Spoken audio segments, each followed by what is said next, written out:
Thank you for downloading another episode of the Time On podcast. On today's show, we have News Corp and Jackie Epstein's column back in our crosshairs, as well as our thoughts on all the big footy news, headlined by a 2-metre bump in Sydney. Takeaways from round 2 as well. We're going to do a little bit of a deeper dive. How's that? Probably my team season already done before it's really gotten started. Yes, Nick, it is stunning scenes at Magpie Land. Then we'll be reminiscing about our favourite footy callers of all time and who was the best in the game right now. That's right. So thank you for downloading and listening. It's time for another episode of Time On.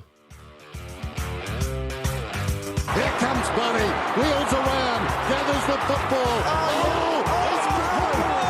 He's kicked the vertical. Tagoe launches from 50. Came out to Wait. Wait said wait. Got it up to May. Do a push-up with him on top of you, Jakey. How did he do that? Wise Pies win the close one. Collingwood are premiers in 2023. Was doing that. Why didn't he blow Time On? Well, that's the thing. Heard it kick the ball, then he's brought the hand up for Time On. Hello, everybody, and welcome back to another episode of the Time On podcast. It is our Easter egg extravaganza. I am your co-host, as always, Mr. Darcy Slam Duncan, and I am joined by beleaguered Magpies fan, Mr. Nicholas Creekers. How are you today, Nick? How are you dealing with the copium you've been dealt? Winless, struggling, can't sleep. Wait, no, I wrap myself in my premiership winning Duna covers. I watch a replay and I sleep like a baby. I sleep like a baby. He's going to wheel this out every single week. It's all fine. It's happy days because you won last year. It's like that cartoon with the dog and he's in the House of Flames. It's fine. I'm just sipping a mug, a premiership mug that is, just sipping my tea, just kicking back. Nah, it is pretty bad. Winless in the first month. It's not great. It's unheard of. It's actually the worst start we've had since 1999. Really? Yep. Jeez, and you actually imploded your club around that time as well. We did. Tony Shaw, see you later. We got Josh Fraser in. We missed Matthew Pavlich. Traded Steve McKee effectively for Matthew Pavlich. Dark days. I don't want to read. That's actually the first episode of the Time On podcast. We talked about how dark the days were in the late 90s. Besides the Pies loss, which we'll unpack a little bit later, and also the Essendon game as well, what have you been up to this weekend? What did you get up to on the last couple of days? The weekend was great, honestly. Got to go out a couple of dinners. Sunday roast barbecue. Oh, the lunch. porchetta. Yeah, it was the porchetta. Porchetta. The CH is a K. Oh, I'm thinking of La Porchetta. I thought I was the same thing. I thought You're it thinking was of bumper. No, Bumper? La Por. We're getting sidetracked. Okay. I got completely sidetracked there, Nick. But it was a beautiful lunch we had at our good friend Marcus's house while we watched the F1. Yes. Now, I don't know about you. Well, I do know about you because you're my kind of people. While the F1 was on, we watched an irrelevant game of football instead. Correct. It's Richmond down by 5 goals to Port Adelaide at the G. Yeah. But that's what we're into. Do we entertain, a 58 lap race? We just go round and round. Yes. No car crashes. And apparently it was like one of the most exciting races of all time. Jeez. Yeah, Jeez. but we don't really care that much, unfortunately, because we're footy people. This is a footy podcast. That's what we care about. Nick, it was a good weekend. Watch a bit of footy. Watch Eston lose as we do most weekends. We'll unpack that as well. But off the top, we're going to talk about one thing, okay? It is bloody Jackie Epstein, News Corp, and the Time On confidential column. They're back, Nick. Okay, right. We thought we got rid of them last year, but they keep finding their way back into our lives. I'm at a loss to what we do right now because we're Time On. We are football. We are the preeminent sporting content when it comes to the name Time On. But now they're back. They're back in the papers once again. Epstein, it runs in the name, doesn't it? The family. Well, you said I didn't. There's secrets there that people don't want to know about. I don't know. She might need the Epstein treatment, like the way this is going. Okay, no, you said that, not I, because I don't want to be get done for libel here, Nicholas. No, definitely not. Tongue in cheek. Tongue in cheek, of course. But I mean, rubbing our name through what gossip columns. We let's just be clear. Time On. It was born over a year ago. We were in there first. We were in there first. I mean, there was other Time Ons before us. I think there was an SEN show that lasted like a year or so called Time On. Who was on that? I don't even know. Maybe like a... Yeah, I don't Finest Final Siren? Finest back, by the way. He's doing some very nice work on a Friday night. But there was a Time on SEN. There was maybe a Time On confidential column before this ages ago.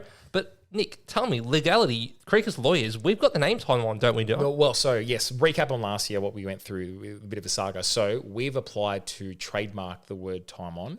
The only thing is there was a Swiss watch company called bloody Time On. Swiss. So at the moment, it's still open for us to, I guess, challenge.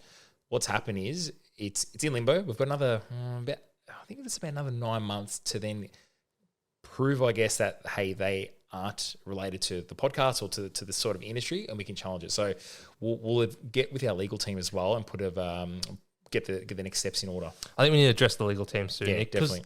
These people, they're shaping our brand, I feel. Because we don't deal in salacious rumours. We only deal with that off air, okay? We don't actually broadcast it. We don't really care what Nick Dacos had for lunch, what Jimmy Bartel's underwear looks like, the fact that Lance Franklin won't talk to the Swans anymore. We don't deal in those sort of rumours. Red carpets. No. WhatsApp forwarded group chat rumours. Of course, because that is gospel. That's our bag, baby. Yeah, that is our bag. We'll worry about that in the future, what we have to do with Time on Jackie episode. This is an official invitation. Jackie, if you'd like to join the show, you're welcome anytime on the Time On podcast. We would love that. We would love that very, very much. Also, did you see what Marmalade produced today, in particular DJ Checkers? So if everyone missed it, they had the coin toss at Richmond versus Port Adelaide, the MCG yesterday, and also the North Melbourne Fremantle game. The North Melbourne one by Sray, that was unbelievable. It reminded me, was it a couple of years ago, the coin toss from, I think it was at the Gabba? He sort of mimicked the same. It was amazing. He literally flicked went up 20 centimeters, and there he's staring upwards, just waiting for it to come down. He's thinking, "Oh, has it hit the roof yet?" Well, what they did today is they used the Time On music. They used our backing track, which has become iconic and a part of the Time On brand. They use it for Checkers' Instagram story or Instagram reel today. Trey, your little gag yesterday, the coin toss, brought the whole industry into disrepute. They've had to call on the big guns today to bring some respect and integrity back to the game. Did we make it famous? Well, are they copying our work similar to Jackie Epstein? Are we now collaborating with Marmalade? Who knows? But that's a serious track, I must say. Now, you founded that song as well. Yeah, that's right. Yeah. Is it copyrighted? Look, we won't get into the legalities of it. I mean, yes. We're not lawyers here. You know, we do break the rules from time to time. But it suits us. Yes, but it is, I think it's a non-copyrighted track. I think it's free to use. I believe so. Yeah, we're not going to get into that because we don't actually know, Nick. But yes, Marmalade doing some very fine work on social media. Nick, we should get stuck into the footy stories from this weekend. Probably the biggest one on the field was Peter Wright's bump in Sydney. Now, we've had a lot of conjecture, a lot of discussion, a lot of opinions on what should happen from here. Everyone's saying must be 3 weeks, must be 4 weeks. Some say it is even a footballing act that he could get off. Where do you stand with it? Seeing it live for the first time in real time, I thought there was nothing that much in it. Mm-hmm. Then when you see the slow-mo, he does turn his body in braces. So just because of that, and it's so unfair and harsh, but they actually, judge it in slow motion. And they go, okay, could he have extended his arm out to contest for the ball? Yes, but naturally, it's almost human instinct. He's just turned to brace, and then unfortunately comes off with a concussion. So I think because of that, and especially with the heat at the moment, the last 2 seasons, you'd say, it's definitely weeks. I think over 2 weeks is harsh, but I think with the current, the way the framework's done, I think 3 is the minimum you can get because it's gone straight to the tribunal. I think 3 is the minimum. The thing is, though, going back 5 years, maybe even 3 years, that doesn't even get looked at. It's just an accidental collision. It is a footballing act, as I would say. It's part of the game. Things with Peter, he had such little time to react to that. The fact that Harry Cunningham was coming towards him, that he wasn't able to mark the ball. So he's going to brace himself. He's stuck his shoulder in. He's put himself in a position to bump him in the face. Unfortunately, he was concussed in the incident. So that's all that really matters. It's the outcome, not the malice potentially from Peter, not any intention to hurt him. And the thing is with Peter and Essendon fans, you always want him to crash packs, to put himself through the contest. And unfortunately, the first time he did it, he's brought a terrible accident. I'm glad you said it because what do you get taught as a junior? You want to be that big presence that splits a pack open. So he's done exactly that. The thing is, in today's game, you get that wrong and you end up hurting someone, with an injury to the head, you're going to get penalised. So it's really hard. I mean, in the future, it's so hard. It's literally a split-second decision. You have to actually open up your body. And and Peter Wright probably you will gets get hurt. injured doing that is the thing. I know. It's hard for a footballer to think, I'm going to injure myself over the opposite course of going through another player, which you've been taught to do from a young age. So what are you supposed to do? Just open yourself up and probably injure yourself? Yeah, you have to almost or you just don't go with the contest, and that's considered worse by the fans and even your coaching staff. Well, imagine Peter Wright doesn't go for that. Essendon members would be going crazy. It'd be highlighted on bloody footy classified first grade. Kane Corns would be going after him and saying, it's Peter Wright, he's 200 centimetres, can't run through anything. I mean, come on. It's hard. It's really, really hard. Unfortunately, he will most likely be suspended for that action. And he's played pretty well so far this season. Had a couple goals, I think, last week, the other week. And yeah, it's going to be a bitter blow for Essendon for the next month or so. Also, other footy news. There was a pitch invader at Adelaide Oval on Friday night. I know you caught this. What did you make of all this bloody Yahoo? I mean, apart from Tom Stewart's amazing performance, that caught our eye. I mean, pitch invader. I think he's a 22-year-old man. The thing is, he's gone and he's filmed himself, and he's literally leaped over the security guard pretty easily, to be honest. Just did a little bit of dance, ran through the pack. It's just pretty easy. I think he grabbed his hat on the way out as well. He did too. It was a real Bart Simpson sort of maneuver. Yes. The thing is, yoink. I mean, this day and age, come on, like you're a little brat. What are you doing? Especially during the play, that was unfair to the players. During a quarter time break or a huddle, fair game. But come on, just mature and grow up. I did like that he got flattened though. Yeah, he got absolutely flattened. Was it by Keys? Yes, Ben Keys. Yeah, Ben Keys. I think it was like his 5th possession for the night, actually taking down the streaker. That's right. Well, I say that because he was really bad for your Super team. He scored 35. He was a good player, Ben Keys. But yes, there's no place for that in the game. We don't need dickheads like that running onto the ground. And considering what a life ban, is that too harsh? I think life's harsh. I think it's between 3 years and 10 years. So he's got 3 years from the Adelaide Oval, I think, already. Right. And then so it's up to the AFL whether they want to go in any deeper. Look, 3 years is a fair whack, I'd imagine. I mean, 22 years old, you can't be doing that shit. He's got time for a second chance and to grow up. But put that through your mind to think, I'm going to run onto the field, I'm going to interrupt play, I'm going to nab the security guard's hat, and I'm probably going to get an $8,000 fine.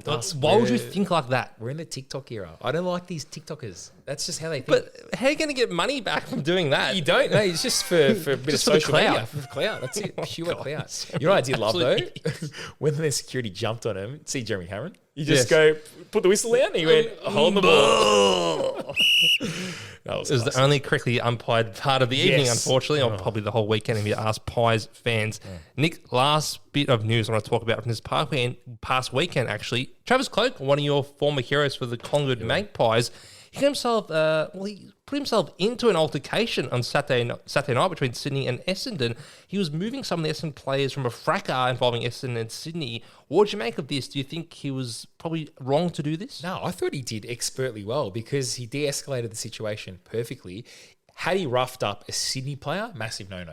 He's a runner. I think he's part of the AFLW program. Yes, he was the head coach of the VFLW team last year. I'm not sure if he's still the head coach, but he has an important role at Essendon. So he's an Essendon employee through and through. He's there to sort of diffuse the situation because it was pretty tense, and I think he did it really well. So I think the AFL, officially said we're not going to ask for a please explain. However, they're just cautious, like as a reminder to the other teams, like just to make sure that the runners do know the boundaries.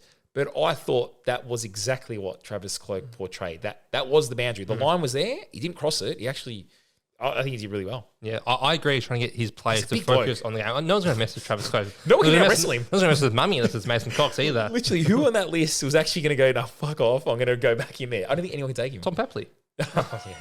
Now, Tom Papley had some choice words for Essendon during the broadcast, actually, about how it was a facade the Bombers are putting on, how they're not real tough guys and they're just trying to make a name for themselves. I was saying to this Jono earlier, I'm like, surely it's league code. You don't go and say that on live television. You're going the man. I mean, Sydney Swans, are we not forgetting what happened to Nick Dacos in round 6 last year? I asked you this on purpose. Can you remind everyone what this idiot did to Nick Dacos? Is it round 2 or 3 last year? I think it was about round 6 at the G. Okay. He was, I guess, punching or forearming Nick Dacos in the back, trying to rough him up. And there were people getting in his face, literally touching his face, like slapping him around. This is a 19-year-old child. It's a bit rich. And I'm not defending Nick Dacos and all that sort of stuff, but we've got Tom Papley on live TV saying, Essendon going the man. Well, hang on, let's just be real. Call a spade, mate. Yes, your team has a reputation of doing this. Travis Cloke as well, though. Nick, are you a big fan of his work? Just in terms of his media work, what he said before. I think he's a pretty insightful bloke. Oh, insightful? I don't know about that. Well, just the end of the segment. I just want to play this clip. That's all. Yeah, definitely. I think earlier in the week Adelaide had come out and said it's going to be a low-scoring game, so they're pretty straight to the word. They don't talk a lot of smoke and shadows behind the windows.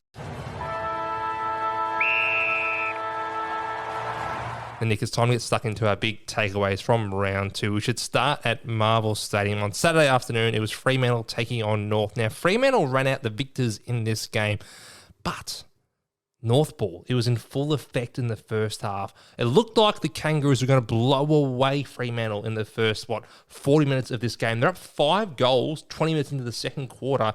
but then they were unable to sustain that. They had 3 key chances, 3 big shots, missed them all. Sam Siskowski goes down the other end, kicks a goal, and Freo eventually get on a massive run and take out the game by about 20 points themselves. North was scintillating. Like that was that football that they portrayed. I mean, finally, I think North fans can confidently believe in what their midfield's capable of. You know, LDU, he was back to his best in that first half. Colby McKercher, Silk, Tom Powell.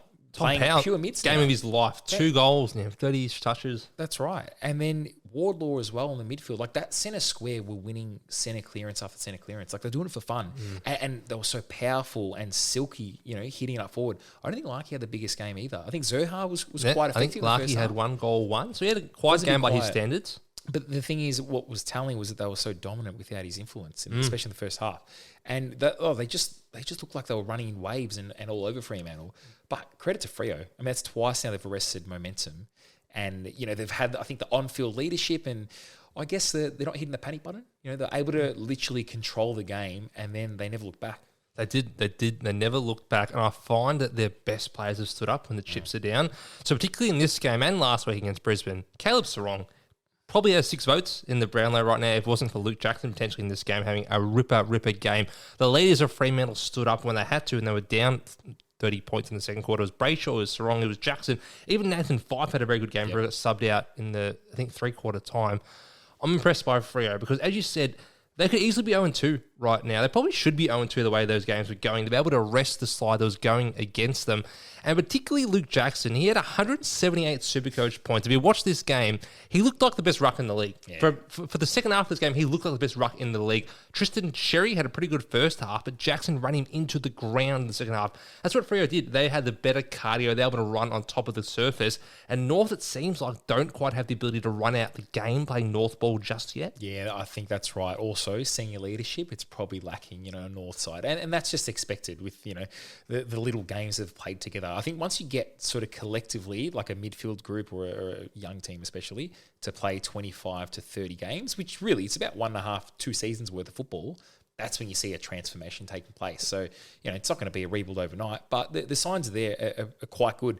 And we're forgetting Taron Thomas, he's off-field dramas. They've lost him. They've lost like a talented player. But, I mean, there's so much, more to look forward to for them. There is so much to look forward to. Wardlaw, McKercher, Sheasel. They've got so much young talent. I mean, Sheasel just does it every single week. Haven't even mentioned him. Zane Dersmer as well. Like these guys, he's going to be a freak in my opinion. That's right. Like they've got the tools there. All these kids, they just seem to be, nurtured and developed and just continue on the trajectory. And I think it's going to look promising. Promising in the sense where maybe it's this year, maybe it's next, but you're probably going to get out of that bottom 6 bracket. I don't think it's this year, or maybe not next year, but maybe 2 years' time, I think they can compete for a top 8 spot. That's how good their young talent is. We'll move on to the next game, Nick.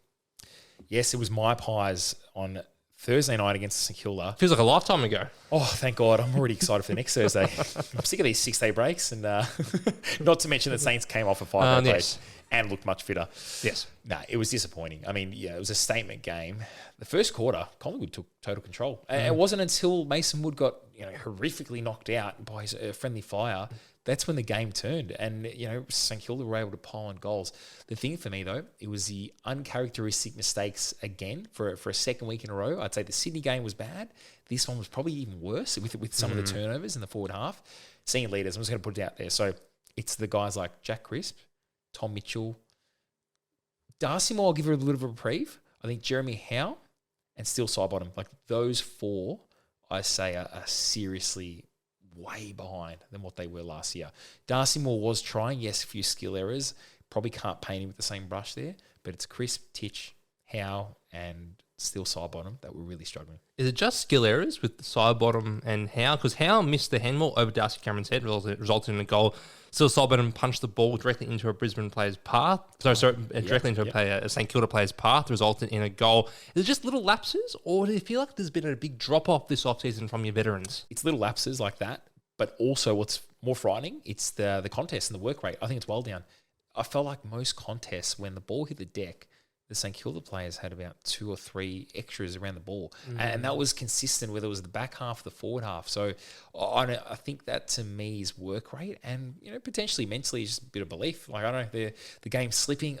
It's a bit more gut running required.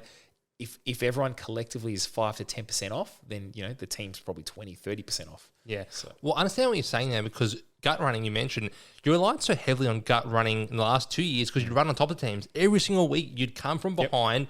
I mean, last year, you wouldn't come from behind as much, but in 2022, you trailed very, very often in the second half, and you'd fly over the top of sides with your work rate and your great aerobic capacity. I haven't seen that this year, and particularly last year, you outnumbered people at the contest constantly. So you love that 5-on-3. You love to have more people at the contest. You win it, you surge forward, and you do that for 20 minutes, 25 minutes. Maybe you sit back second quarter, sit back third quarter, do it again in the fourth quarter. I haven't seen that this year. There hasn't been like, wow, Collingwood just ripped off 6 goals in a quarter. It hasn't really happened at all. No, correct. And I think that's what makes me believe that. I think a lot of these senior players are just literally about a month or two off, just with touch, with fitness, mentally, just not there yet. So the question is, will Fly going into pretty much a cutthroat game? This feels like a final. Yeah, against the grand finalist Brisbane away. Is he going to depart or drop a few of the premiership heroes? Like, it's a really hard question. Personally, I don't think he will. I think he should, but I don't think he will, because it's 4 games into the season. He's probably going to give his players a chance, especially after just winning a premiership. But, the likes of Steele Sidebottom, like, does he get a game? He probably doesn't deserve one right now, but it's a huge call to not play Steele Sidebottom after he played such a crucial role winning the premiership against Brisbane, 5 games ago. Is he going to move Nick Dacos back into the back line and do that quarterback role? That would make a lot of sense, I feel, because your D50 exits have been pretty poor this year, and he's probably the best in the competition at kicking the ball still. We're lacking so much creativity. And on that note, I mean, how about Nasiah Wanganeen-Milera? Sorry, he just chopped us off. Look, granted, we probably didn't apply too much pressure on him, but he was setting every play up. He's probably close to one of the best kicks in the comp now. No, he's been a fantastic pickup from the Saints. Just mention the Saints and how well they played in this game. Jack Higgins kicked 4 goals in this game, including one King, 3 straight. King kicked 3 goals straight as well. You never cop that. You cop the 1 week where Max King kicked dead straight, kicks one from 50 as well. And with Jack Higgins, he claimed he kicked one from Monash Shooting Car Park in Caulfield. And I went to Monash Shooting in Caulfield. It's about a 45 to 50 minute drive from where we live in Essendon. So from Richmond, it would be very, very far. It happened a few times this weekend, actually. Cole Langford kicked it from Monash Shooting Car Park in Clayton, actually, as well. Remember when Cole Langford got the ball out of bounds in the second quarter Essendon Sydney game? Yes. Some very, very questionable umpiring this week. It happens a fair bit, actually. Now, the boundary umpires need to shape up or ship off. Nick, Saints, were you impressed by them, seeing them live? I thought they were impressive that they could just arrest momentum and just grind it out. And then they were just so fit running the ball. Like, Marcus Windhager, massive hats off, did an amazing job on Nick Dacos. I thought Steele's probably playing close to his best footy again. No, they looked impressive. Their backline was just staunch as well. Did help they had, an extra 3 players? Well, they had an ex-player, Lee Fisher. Oh, come on. What did you make of the umpiring? Honestly, I'm going to take my Collingwood hat off, right? I think it was the worst, most one-sided umpiring I've ever seen. Honestly, I think it was the worst I've ever seen. Ever? What about 2019 Anzac Day? No, that was on par. I think it was worse, though. The Thursday night that just passed was worse than Anzac Day 2019. I felt the second half was really bad. I mean, the first half, maybe a couple of errors, but especially when you try to make that comeback, there was error after error after error, and it culminated with Higgins kicking that goal. Yes, from the car park. From Bro G. It was just a cataclysm. Wouldn't like to umbash on this show, but it wasn't great this past weekend. Move on. Adelaide taking on Geelong on Friday night at the Adelaide Oval. Now, this game wasn't a great contest visually, Nick. There's a lot of errors in this game, particularly by the Crows trying to tag Tom Stewart in the first half with Lick Pedler, and it didn't work at all. Then they put Lick Pedler into the midfield and kept kicking it to Tom Stewart. They had no answer to the great halfback thinker from Geelong. But beyond all that, Adelaide were just wasteful in this game. They couldn't find the right targets inside 50, and their midfield looked one pace and has been described by many as vanilla. Yeah, I think those comments they're not that wrong, are they? They're not that off. I don't know about Adelaide. I feel like that's 2 games they probably penciled in for wins. Yeah. Phil Thorpe, no option. He's out for another 12 weeks or whatever it is, half the season. 1 focal point down. Are we relying on Tex Walker to have the season of his life for 3rd or 4th? He wasn't good on Friday night either. So I don't know. I feel like the options there at Adelaide, I don't know. They've got their top end talent's good, but I think it's that bottom 6 and that next rung of players that I don't think they've taken that next step. They haven't showed the signs yet. I agree. We were big on Adelaide in the pre-season. We thought natural improvement. They've got a lot of top-end great players. Tex Walker, Rory Laird, Jordan Dawson, Isaac Rankine.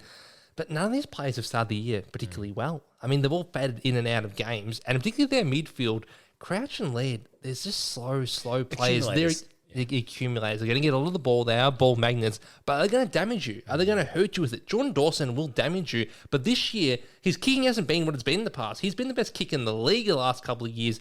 He hasn't been close to that this year. I'm not sure how you fix their midfield either right now, because Rankin hasn't played that many CBAs, but he's so valuable as a forward. I don't like that. I think it's a waste. Yeah, best forward. He probably doesn't have the tank yet either to then go into the midfield. Just stay dangerous close to they're thinking we gave a top 10 pick for Rankin to give him a pretty big deal. We want to use him as a midfielder because we're struggling in the guts right now. But yeah, I'm not sure what the answer is to the Crows, because they're 0-2. They head to Perth on Good Friday to play Fremantle. I love Good Friday footy. Now we've got a Good Friday double header as well. That is sensational. They head to Perth, and they're probably going to be big underdogs against the Dockers, who are now 2-0, looking to go 3-0. Well, going back a month ago, you think, Good Friday, that night game, it's probably not that entertaining. This is going to be a cracker. It will be an absolute belter. And you get to see exactly where Adelaide are at. You will. Jeez, early prediction for that one. What do you reckon? I think Freo. Yeah, you got to say Freo. Yeah. Freo in form right now. It'd be pretty big problems down in West Lakes. Well, we've got to give kudos to the Cats. We do. They never have a 2 bad years in a row, do they? It's not since 05. Yeah, I think... No, 05 they made the finals. 06 they missed. These guys just don't string poor seasons 2015 they missed the finals. And that off season they got Patrick Dangerfield made a prelim. That's it. They never look back since. They're never down for too long. No, they're never. They're just such a proud club. Honestly, they got the best system. They just do it well. I say all this, they don't particularly impress me this year either. No. I mean, they just beat the Saints, which they probably should win in Geelong. Winning in Adelaide is not easy, but they didn't play particularly well in this game. But their big players step up when they need to, and they do just enough. Like Tom Hawkins didn't have a massive game, but he kicked 3 goals in the space of 15 minutes to really clinch that game. Jeremy Cameron, until about three-quarter time, had about 4 touches, but he'd kicked 2 goals. That's right. They hit you on the scoreboard when they get given the chance. And Dangerfield, I think he's going to miss a couple of weeks with the hammy. He was big in this game as well. I think he's going to miss 2 weeks with a hamstring strain. But it's hard to count out the Cats because they're so professional. That's right. It doesn't matter how you win. You just got to win. And it doesn't have to be your best football. Like, you're a work in progress. It's not a finished product, especially not at round 3 or round 2, whatever it is. So it doesn't matter. Just bank the wins and the rest will take care of itself. That's what they're so good at doing, Nick. The Cats, they bank the wins and they'll head down to a big stacked fixture at the end of the year in Geelong to get more and more wins and potentially go into the top 8 and entrench themselves with another finals run. Move on to the next game. It is Essendon taking on Sydney, and unfortunately for my Bombers, they went down by about 5 goals to the Sydney Swans. Essendon looked good in the first half. They kicked a couple of goals, got a nice lead, but very quickly they got run back by the bigs of Sydney. And I think it was pretty close about quarter time. I think it was only 3 or 4 points at halftime. Post Peter Wright incident, everyone trying to club him in the second quarter, everyone fronting up to 2 metre Peter. What happened in the second half is the Swans were able to pick apart Essendon's defence, and particularly their transition defence has been the big problem at Essendon. We saw the likes of Errol Goulden, Nick Blakey just walk the ball from end to end. I love what I've seen from Essendon, particularly how fierce they've been in the contest, their improved midfield, their forward line looks dynamic, but until they fix this big defensive issue, I cannot take them seriously. That's right. But also, granted, you've lost Mason Redmond to a suspension, and then you've lost, you're down Jordan Ridley to a quad injury, and Zach Reid. So I challenge you, anyone missing 3 of their back 6, they're probably going to struggle. That's right. So particularly a not great back 6. Exactly. It's a pretty raw back 6. I mean, that back 6, how many games they played together? I'd say it'd be less than 5. Yeah, well, Zach Reid's played 10. Yeah. So even taking him out, it'd be less than a dozen. Yeah. Yes, it would, because Mackay's only just got to the club as well. Right. So it is a very raw back 6. But I mean, conceding 130 points, it's not great, obviously, especially in a small ground. But I like the intensity, though. It was something different in the first half. You served it right up to them, I think. We did. I felt like we matched the contest in the first half, but the experience and the fact they played that ground so well, and really the big names took over with the likes of Blakey and Goulden just picking us apart. I was encouraged by what I saw from the Bombers. I didn't expect to win going to Sydney. It's going to be a very hard place to win this year, and Sydney now at 3-0. With a couple of soft matchups coming up, they're looking like they're going to be a top 4 team. Yeah, I think the way the fixtures panned out, I think they could go 7-0 before their bye or just after their bye. That seems crazy. Yeah. No, I had them coming off 10th. Well, I thought their injuries would matter more. Callum Mills is going to be out to round 10, 12. Tyler Adams is probably out for another couple of weeks. And Luke Parker, I think, is out for another couple of weeks as well. Yeah, he must be close, I think. Going to the year, I'll look at the fine margins in terms of picking my top 8. I think, Mills is a gun. Adams is still a decent player. And Parker is one of the best Sydney Swans I've ever seen. that's going to be big outs. Probably might just miss the 8. Yeah, no, can't fault that logic. It hasn't mattered. No. How has it not mattered? It's the likes of Chad Warner returning to his brilliant best from 2022. He's been fantastic this year. Gordon continuing to play at a high level, and the likes of like James Rowbottom and the next tier of players, the Lizard, they've just been able to grind out these games, and they're playing a very attractive game style as well. Yeah, correct. The thing is, though, they're showcasing probably some of the best football that they've played in 2 years. Yes. Probably since 2022, the back end of that season. Thing is going to be interesting over the next month or so. Will clubs sort of start figuring them out and trying to put a clamp and shutting down specific players? Will the dynamic of the midfield change? With getting Parker and Adams back in, does that sort of influence Goulden? Does it put Heaney forward? Yeah, that's right. Does that change a bit? Look, time will tell. We'll find out. You can't put Heaney forward. He's been too good in the mids, and it's not me saying as the Supercoach owner. He's just been that good. He's leading the Coaches Association Award right now. Do you put Taylor forward? Hang on. Well, he played half forward last year. Didn't he sprint out of my old club because of that? That is true. Very interesting his exit from Collingwood as the vice captain. Yes, I feel like you'll find a spot for Taylor Adams, especially in a finals run. Even if he's your 4th or 5th midfielder, even off the bench, you got to find a spot for him in the guts because I feel like he's proven in the big games. Definitely proven. Definitely. But it's interesting what they'll do, and especially Callum Mills. He was one of the best on balls in the competition a couple of years ago. Maybe he found himself back on a halfback flank. Yeah. No, it's they've got a lot of options up there in Sydney.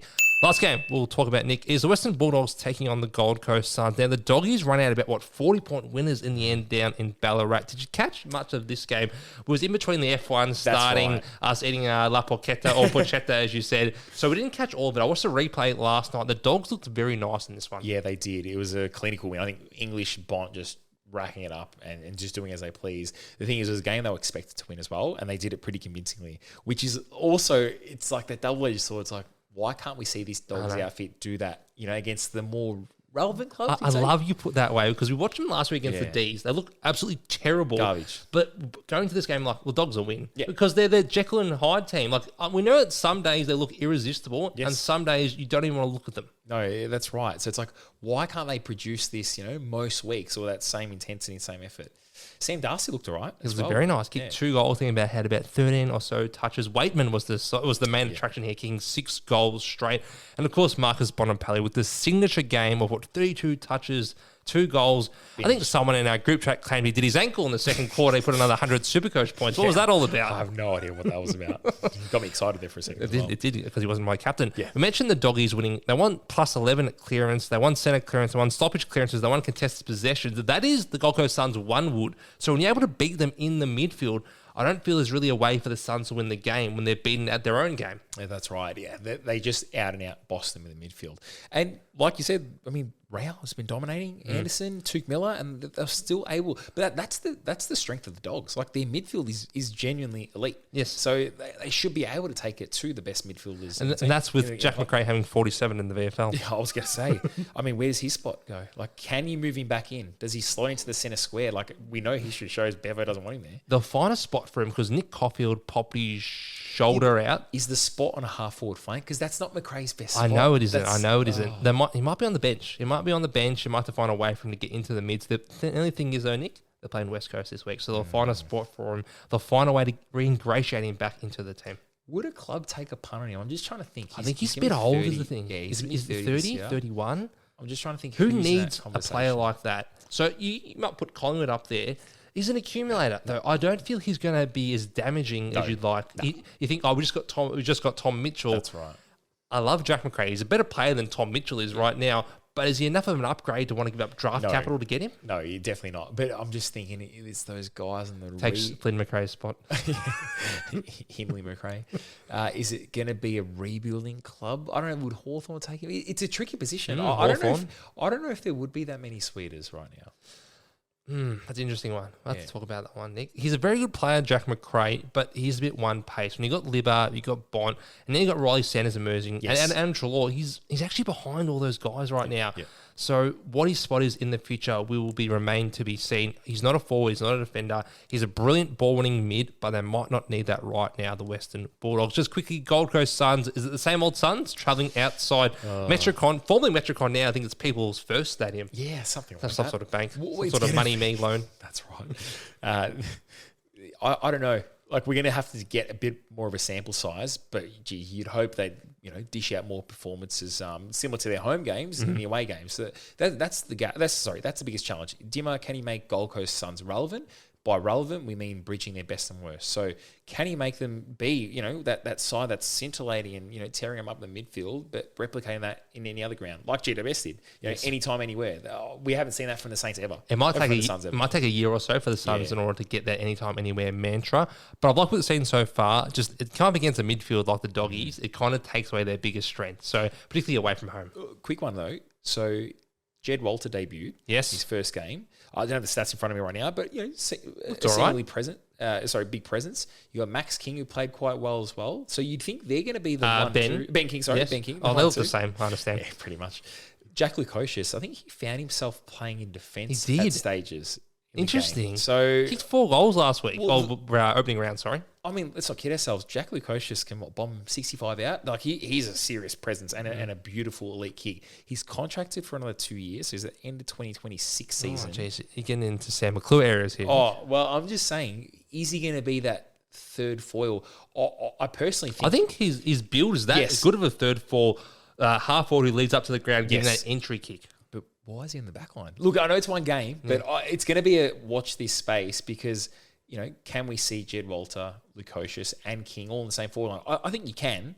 I just probably need more minutes, a bit of more time to get it to gel. And I agree. It's a waste to have him at half back, or at least it's a half back somewhere down there, because he played half back early in his career. I think you do that with those developing key forwards, get their hands on the ball, especially on a team, Gold Coast, that's struggling.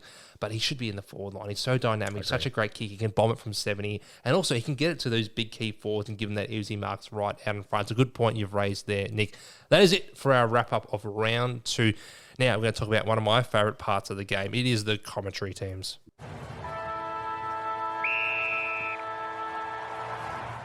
Gawn, English virtually wait for it. Oliver does the scrapping, did it well, got it to Gawn. Petrarca charges, darts one. Karmas at the front, no mark. Brown waiting at the back. Opportunity again for Chandler around the body.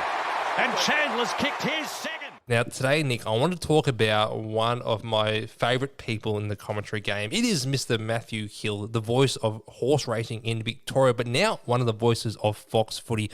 I've been so taken by how good his commentary has been, Nick. Now, he's not just some newbie, some new kid on the block. He's been calling footy, or at least other sports, for a couple of years now. As a big tennis fan, he does the Australian Open as well. Tennis? I did not know that on the outside courts. Oh, right. So, you got Channel 9 or he's Channel 7 back there. You got Bruce commentating. Or you've got who's to do the Channel 7 commentary? Jim Courier. Jim Courier. And who's the play-by-play guy? Play-by-play.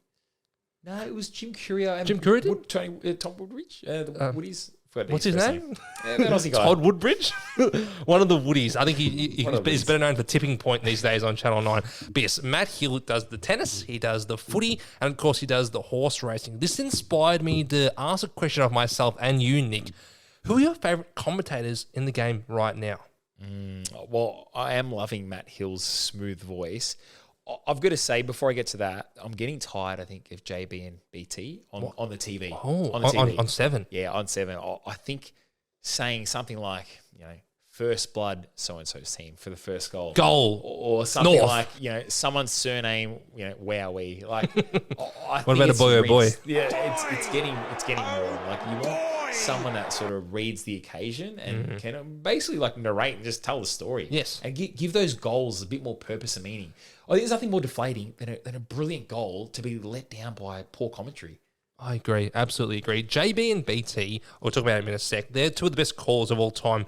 But I don't feel they're at the top of their game anymore. I feel there's some younger guys that are coming through, or especially people that haven't had the chance to showcase their talents on a national broadcast. Matthew Hill on Fox. Also, Alistair Nicholson on Channel 7, I think, is doing a very fine job. He did the Channel 7 game between Essendon and Sydney. You would have heard him a couple of times. Doing the cricket as well, he's a very good commentator. Did he do the Essendon Collingwood one on Jamie Elliott's After the Siren? I think he might have done that as well. I think he's a bloody good commentator. He's a good commentator. Yes. To answer your question though, so the ones I'm loving now, I think Michael Howard. I think Howard's just got such a Mark Howard. Michael Howard. Michael Howard. I think that's my old doctor. Wait, what is your old doctor? So Mark Howard, Nick, you have an infection. Is that what he's commentating? He's got one of the smoothest voices, but you can just tell he's got that passion in his voice as well. It's not dry. It's not, it's full of cliches. It's just an exciting call. So he's got good one-liners as well. He does. I'd say for special comments, I really like Gary Lyon. I think his media just still one of the best of all time. One of the best. And Bucks. I mean, I think as an analyst, I love listening to Bucks. The celebrity. Peter Dacos has gone to the jungle now as well. I was going to say, you're confusing with Peter Dacos. No, I'm a big fan of Bucks, actually. He's actually a very, very insightful man. I love his work on FCN as well with Kane and Bucks on a Monday morning. So that's your best team right now. You've got Bucks, you've got Gary Lyon and Mark Howard. Yeah. So you've gone to the Fox Footy team. You think, Saturday afternoon, I'm at home, I've got the mega walls up, I've got nothing to do, that's the team. That is my A-listers. Correct. And who do you got on the boundary? I think Cam Mooney. You got Cam Mooney on the boundary. Mooney's pretty good. Mooney's not bad. I mean, we're not spoiled for choice in terms of the Fox Footy boundary riders, but Cam Mooney is a very fine operator. I'm similar, but I've gone with Hutto. I think Hutto is still the best in the game. I love his sense for occasion. He's got a great voice, of course, and he's able to uplift the game at the right moments. And he's always got the best one-liners to end the game, particularly when there's a big, big moment of action. Dunstall. I'm a big Dunstall guy. I think the Chief is still the best special comments in the game. Very insightful, very measured. Doesn't mind having a laugh as well or a dig at one of his co-commentators. And Kingy. I'm a big Kingy man. I think he reads the game very well. May not be at his absolute peak from a couple of years ago due to the hairlines. I think some of our friends actually know about that. But Kingy is a very fine commentator. I think Gary Lyon is in the same mix of Kingy as well. And Boundary, I've gone with Mooney as well. I think he's a good commentator. Who are some of the other great Boundary writers? Chrissy Malthouse back in the day. Chrissy Malthouse was an absolute legend on the boundary. I think was what time was Jared Waitley? Jared Waitley, yes. Channel 10 days, yes, mid-2000s. Mark Howard was also on Channel 10 1HD as well. Yes, 1HD. Yes, Howard's a very fine boundary rider. Yes, I'm trying to think. Lee Colbert, remember him sliding over the turf? I think he operates McDonald's in Mildura now. Oh, it makes me think it's... So usually, it's an ex-player going into the commentary box. Not many ex-players now go to the boundary. No. Do they? It's a very finite Well, you know how role. that works. Well, no. If you're one of the absolute best, you get put in the box. If you're not that good, you get put on the boundary. Yeah, fair enough. I thought Moons is pretty good, though. Moons is good, but Moons doesn't get put in the box. Yeah. Well, if you're a bit more precious, you get put in the box. So Jack Rewalt's just retired. I'm not going to put him on the boundary. He's going to put him in the box, him overseeing the game. Now, it's actually a hard role being on the boundary. There's a lot of things happening. There's injuries. You've got players coming on and off. You've got stuff happening in the crowd. You've got action on the field you've got to break down. Yep. So it's kind of an all-encompassing role. I think Mooney does it very well. I want to ask you, though, who's your favourite of all time? Who's your favourite commentator and commentary crew in the history of you watching Australian Bulls football? I love the Channel 7 2008 era, that team there. So you had Dennis Kameni, probably the greatest caller of all time. Yes, and he's the greatest of all time. You had Bruce McAvaney, but I feel like that was prime Bruce. Yeah. He had the stint. I don't know if it's prime, but it's like a twilight prime Bruce because he was in the 2000s or late 90s. He was amazing. Then, the rights were to 9 and 10 and Fox Footy. But then when 7 got the rights again, I feel like that 08 season, Bruce McAvaney was just peak. And all I can think about was the Ablett era, Buddy era, that sort of, those contests, those Clash of the Titans. Swan, Penlebury, right. Judd. And I love Judd, and I love Nathan Buckley as well in the 17. So I thought that was a brilliant team. And Lee Matthews. You've gone with the double Buck selection here, Nick. Love listening to You're Buck. still part of Buckley's brigade. Well, the thing is, I hate listening to him in presses. Very monotonous, but I think... Very serious, man. Yeah, very serious. But in the media, he's great. I reckon he's a very good analyst and a good speaker. I think Buckley is very, very good. He's very natural in terms of his coming to the media. So in 2008 was his only year doing commentary. Is that correct? Before he went into an assistant coaching role at Collingwood? So 09 he was assistant coach. I don't know if I think it must have just been 1 year. It's 1 year. It's 1 year hiatus. Yeah, that's it. Now, he's, since he got sacked from your club, he's now doing commentary again. He's very fine on SEN and Fox Footy. On the couch. On the couch. He does it all these days, Bucks. He's very, very good man. My best team of all time. I'm going to go radio first. Now, I think this is something we share. Triple M Rub. About 2010, 2011, it is the golden age of radio commentary. Now, it was JB, it was BT, it was the Chief Dunstall, it was Gary Lyon, it was even the great Spud Frawley, and you had Mark Howard on the boundary. You had Damon Barrett breaking the news. Nathan Brown. Did he come on? Nathan Brown, yeah. We're kind of late to the party. Came on late to the party, Yeah, okay. right. I'm talking about the OG crew, okay, from 2010 to about 2012 before BT pissed off and took the 3AW money. That was the best team I ever heard. And 12 o'clock is when the rub would start. I had to listen to the radio. Then it was appointment viewing. Even though there was a game starting in an hour or so, I needed to know what's happening with the rub team, all the funny stories they tell. Because the first 15 minutes of the show, similar to our model, they didn't talk about football. They talked utter rubbish and made up shit about their lives. There were gags and Billy Brownless's jokes. It was great. Golden trumpet. Yeah. It was very... Head wobbler of the year. JB always won. Very entertaining listening. No, and there's a great commentary team as well. JB and BT play with each other so well. And with radio, you've got more of a license to just go a bit more off script. It's it's more of a funnier sort of broadcast. I like that you said that because there's no visuals, right? So, I guess someone listening to a call, they're trying to visualize what they're listening to. So you have a bit more, I guess, license to get a bit more creative, go a bit more berserk as well. Because, they're not watching it, so I can sort of say what I want. It's true. You're trying to create a picture in your own mind of how the game's unfolding. And JB and BT did a great job illustrating what was happening on the ground. One of the best illustrations is probably Stephen Milne. I thought you were going to talk the group drawing of Jay King. No. Well, I'm thinking, that too. That was an amazing one. But I think Stephen Milne feasting on the carcass, that was brilliant. He goes looking for the tip, Brad Milne. Gets rid of his man. Now he's at the tip, little Milne. Ding, ding, ding, ding, ding, ding. Milne! Kick to tip, Brad Milne. Oh, here he goes. Up the back, tip, Brad, dangerous. Oh, he actually picked the pocket of Rioli. You never see it. An unbelievable performance there from the tip, Brad Milne. Oh, inside 50. Milne! In terms of TV, I've gone with Hutto and Quarters again. Now, Stephen Quarterbrain, as some people call him these days, he was a fantastic radio and TV caller with Triple M and Channel 10. Yeah, he was. I love Quarters. And that sort of 02, 03, 04 final series on Channel 10. Yes. Actually, no, 05 or 6 as well. 05, 6 is why I picked that, because him and Hutto side by side with those... I've got core memories of West Coast and Sydney, Nick. Those are the grand finals that constantly live in my brain. And the calls from Stephen Quartermain and Anthony Hudson on those days are some of the best calls of all time. Yeah, they were brilliant. And it's especially for my 02 Pies, going back 22 years ago. We just burst onto the scene with our first finals appearances. That final series, Channel 10. So we had Quarters call us in the Port Adelaide game away. There were just so many big moments as well. It was... he's a phenomenal caller. Yes, I just love Hutto's voice and his sense for occasion. My best call, I reckon, he's one that's often always forgotten. Everyone remembers 13. They remember, I see it, but I don't believe it. But remember West Coast Sydney, what his final line was, the second grand final? West Coast Sydney. Oh, the sequel. Who would have thought the sequel would be just as good as the original? Yeah. One of those classic underrated one-liners from Anthony Hudson. And of course, Chrissy Malthouse on the boundary as well. It was an elite team. There can't be long. There cannot be long to go. The West Coast Eagles lead by a point. Can the Swans do it? Simon! Who would have thought the sequel would be just as good as the original? Nick, those are our favourite callers of yesteryear. Headlined by Bucks, of course. Did you hear Bucks this morning on Kane and Bucks? No. I did listen to him. Well, I'll play a little clip here. He was a bit impressed by one of the callers this morning and talking about some of his scholarly pursuits. All right, Chris is on the Gold Coast. He wants to talk some footy. G'day to you, Chris. Welcome. Yeah, good morning, guys. Happy Monday. I just want to thank you for always brightening up my Monday mornings, and I want to give you both a bit of credit and ask you a question. First with you, Bucks, mate. How many books have you kind of written type thing? Because I've got one at home. And how many type of kind of books has he written, you reckon? Well, that was it. Did he answer? No, you said, I've got one at home. I've read it a bunch of times. I don't know what it's called. All I can be?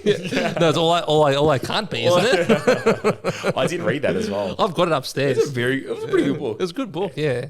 From someone who didn't win. Yeah. Teach you about winning.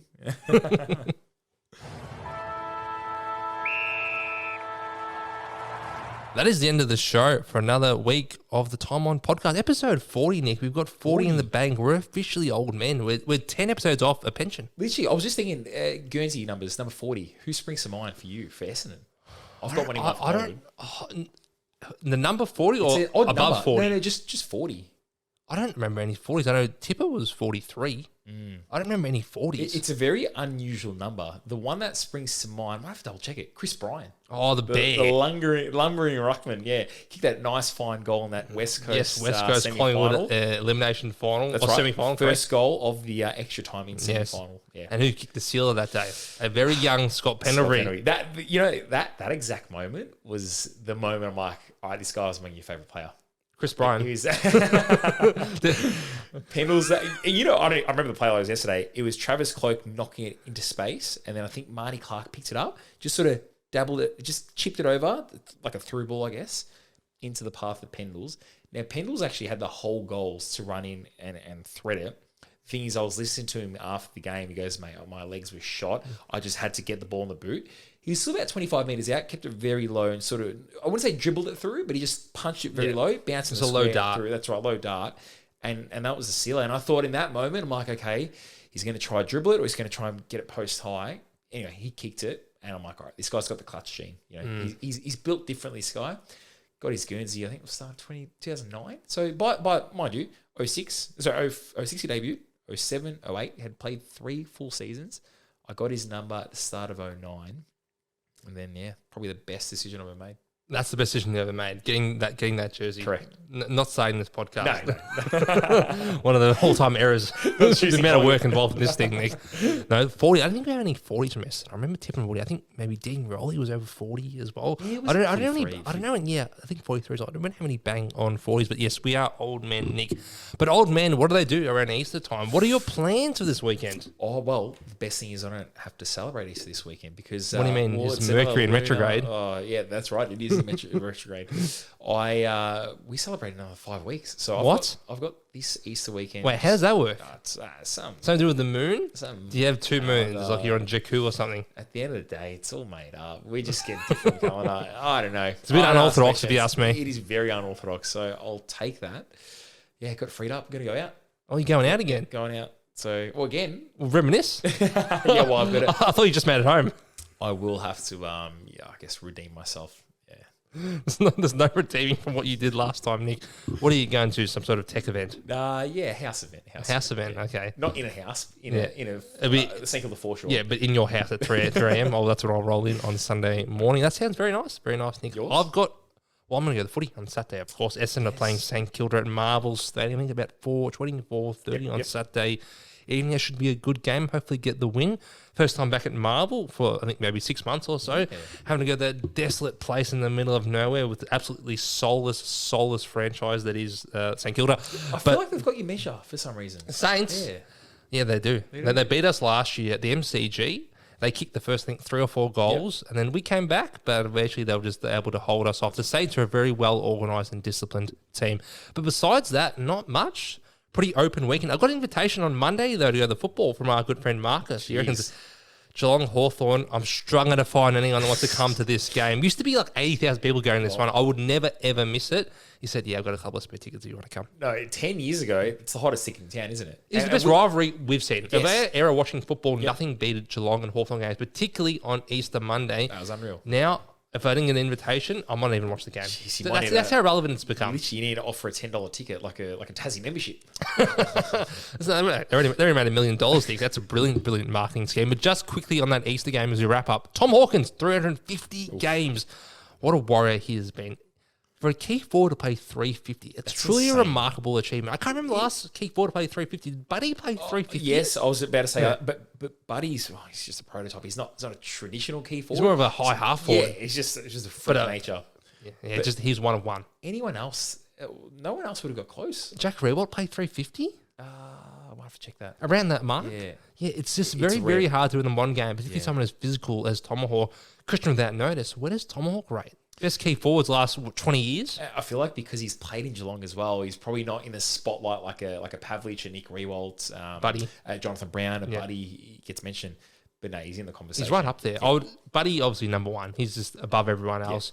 He's probably in that Jack Riewoldt, Tom Hawkins, Matty Pavlich, Nick Riewoldt, they're probably in that same tier, tier 2, and Buddy just sits above. Even Josh Kennedy as well. I often forget about him. What a great player he was. Yes, very good call. I mean, there's a lot of good key forwards. Matty Pavlich, as we just said, Jonathan Brown, but Buddy's above them all. But Tom Hawkins right there in terms of his longevity and the fact that going into the COVID time, we thought, geez, Tom Hawkins might be coming to the end here. Yep. He's reeled off 4 All-Australians in that period and a Coleman medal and a premiership.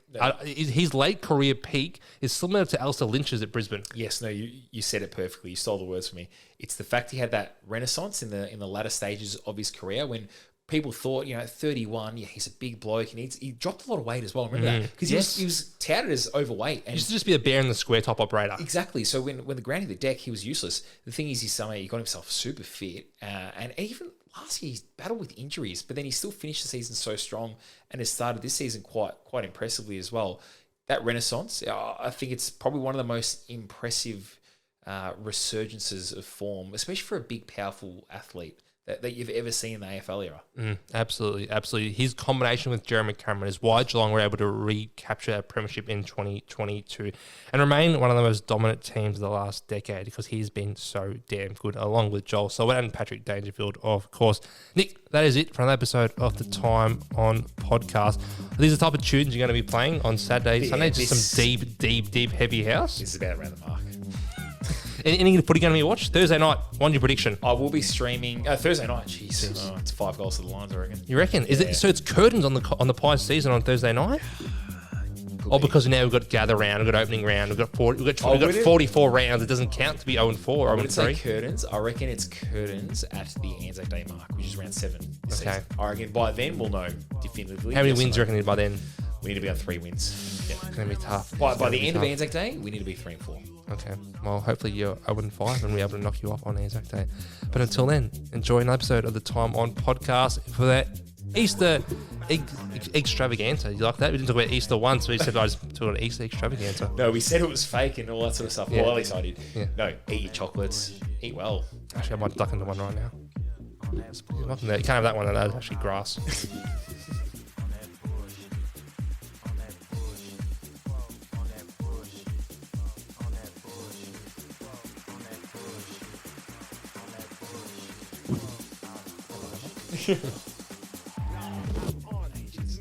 It's all the same. Yeah. No. It's Cadbury.